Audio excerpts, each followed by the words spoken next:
Good morning everyone, Tony Walsh here from Walsh Farms, and it's time for another Saturday garden update, and welcome back to the channel. You can see Jackie's back there in the background looking at some stuff, so let's get the camera turned around and do an update. So here's our okra, and you can see all these leaves turning brown for the most part. The only thing, because we haven't had any frost, the only thing we can think of is we had our yard sprayed and thought we'd done a good enough job keeping any drift away from these plants. But that's the only thing we can imagine is what done this. Now the plants are still producing, so we have picked okra off the okra. We have not picked any carrots down here yet. Still waiting on carrots. We have picked some Kentucky Wanderers and have eaten some of those. These are some kind of beans down here. I don't remember what, bush beans I think is what Jackie said. Haven't eaten any of them. Got some snow peas there. We have eaten some of them. Cucumbers here, and these are pickling cucumbers. I don't remember the exact name of them. I do know they're pickling cucumbers. And we have eaten several of those individually. We don't have enough at one time. You can see a couple right there. We don't have enough at one time to try pickling. So what that tells us when we plant again, the way we eat cucumbers, if we want to pickle cucumbers, we're going to have 15 or 20 of these bushes to have enough to even try to pickle. Because the problem is when 5 to 6 families want to eat off these bushes, we're going to have a way bigger garden than what we got here and at my mother-in-law's. So you can see one here. It'll be ready in a couple days. So moving over to this sweet banana pepper plant, it's starting to slow down, but it's still giving.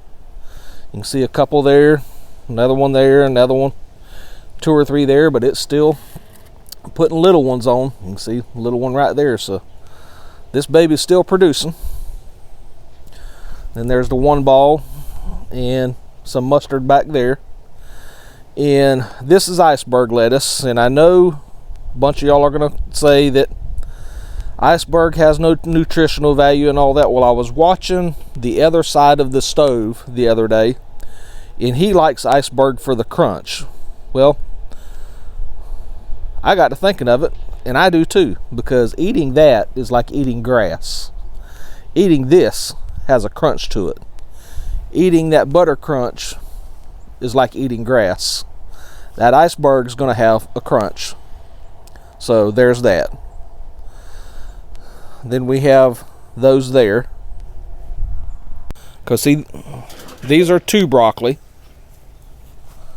Then this lower row here is broccoli.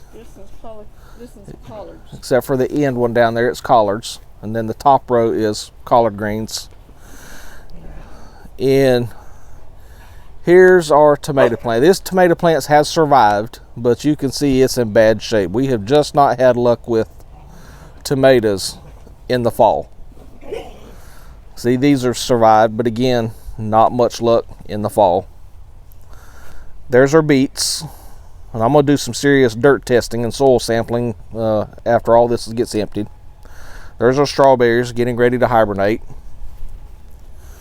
And then potatoes. And I can't wait for them things to grow. And thanks to Angela at Petway Family Farmstead, we have one of these green stalks, and it has peppers, tomatoes, cucumbers, all sorts of things growing in it. Some of it we'll leave in there, some of it we've got to thin out, so I'll keep you posted on that. So that's today's Saturday update, but because I told you we weren't having good luck with the tomatoes, we're headed to the local U-Pick tomato farm to go get some tomatoes. So let's go get some 5-gallon buckets and get ready to pick.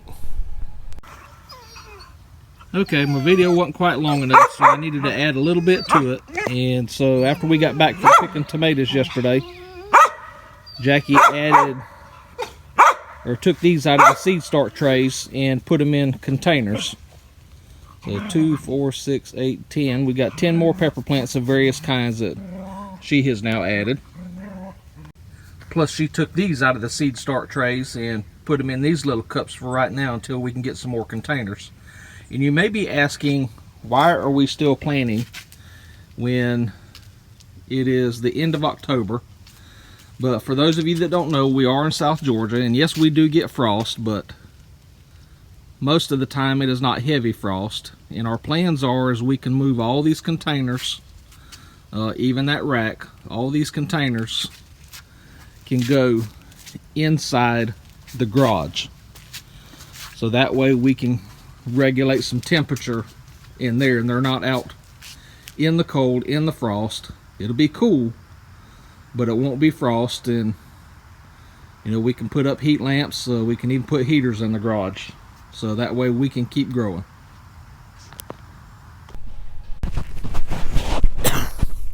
Okay, we're back at Walsh Farms in Maynard, Georgia, and if you remember, I showed you on this video, or a video, a couple months back. But this is a local U-pick farm, and they've got tomatoes here and cucumbers way over there and cabbage across the street. So we're picking tomatoes, and because we only get to come on Saturdays, a lot of the red tomatoes are gone, tomatoes that have already turned. So we're going to pick some green tomatoes, and obviously we can have some fried green tomatoes, but we'll just pick green ones and take them to the house and let them turn there. So you can see they've got acres of tomatoes, and they grow them in beds under plastic and with the drip underneath them. See, they got them staked up with dowel rods and twine right there. But you can see they keep the walking paths fairly clean. Of course, people are walking down it, and that tramples them down. But pretty good setup here. And they do a lot of business. People drive from all over from South Georgia to come pick their own tomatoes. And that's what's good about it. You get to pick your own. You don't have to rely on what's on the store shelf. And in our case, where we're having a hard time growing tomatoes, it's nice to be able to drive 10 miles and pick your own. So let's get some tomatoes picked.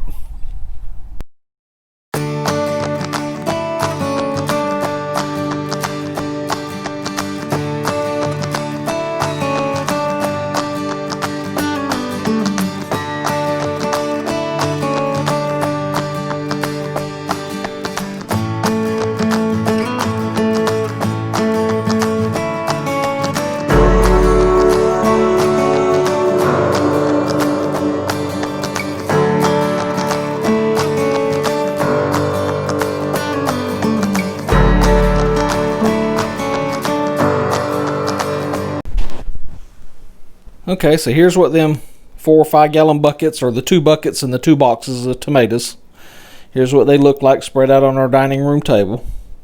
And yes, they're touching. We'll get another table and put some space in between them tomorrow. But also, besides the tomatoes, we ended up buying a bag of potatoes, bag of onions, and 2 bags of bell peppers. So again, what we're going to do with these tomatoes is let them turn out. We might have some fried green tomatoes, but we'll let these turn colors and then make us some more salsa, because we're about out of salsa. So that ends this video. Y'all take care. God bless, and we'll see you next week.